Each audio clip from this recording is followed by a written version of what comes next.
барлық қатынасқан халық өзінің ата заңын қабылдауға жаппай бас қосты.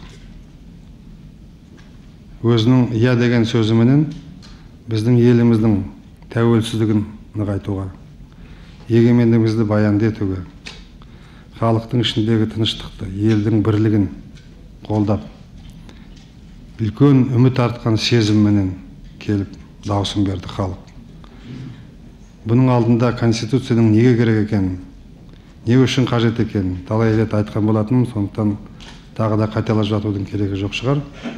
Дегенменен шын жүрегімнен, ақ ниетімменен барлық халқыма қолдаған үшін зор рахмет айтқым келеді.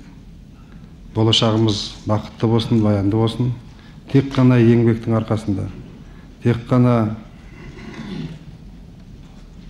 бір-бірімізді сыйлап, ауыз бірліктің арқасында, тек қана жастарымызды, тәуелсіздігімізді сақтауға, қорғауға баулыған кезде, болашаққа қарай үмітімізді үзбей, күннен күнге істеп жатқан жұмысымызды ары қарай жүргізген кезде, реформаны халықтың болашақ тұрмысының жақсарту үшін жұмсаған кезде ғана біз өз арманымызды, үмітімізді орындай аламыз. Барлық халыққа шын жүрегімнен рахмет айтқым келеді. Қазақстан Республикасы президентінің жарлығы, Қазақстан Республикасының жаңа конституциясын Қазақстан Республикасының президенті ұсынып, оны халық 1995 жылғы 30 тамыздағы республикалық референдумда қабылдады. Республикалық референдум қорытындыларының ресми түрде жариялануы және Конституцияның 1995 жылғы 5 қыркүйектен бастап күшіне енуіне байланысты қаулы етемін. Біріншіден, Қазақстан Республикасының Конституциясы жариялансын.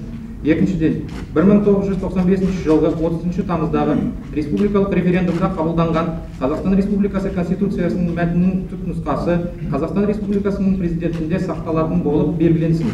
Үшіншіден, 12-ші сайланған Қазақстан Республикасы Жоғарғы Кеңесінің 9-шы сессиясында 1993 жылғы 28 қаңтарда қабылданған Қазақстан Республикасы Конституциясының мәтінінің түпнұсқасы мәңгілік сақтау үшін Қазақстан Республикасы орталық мемлекеттік архивіне берілсін.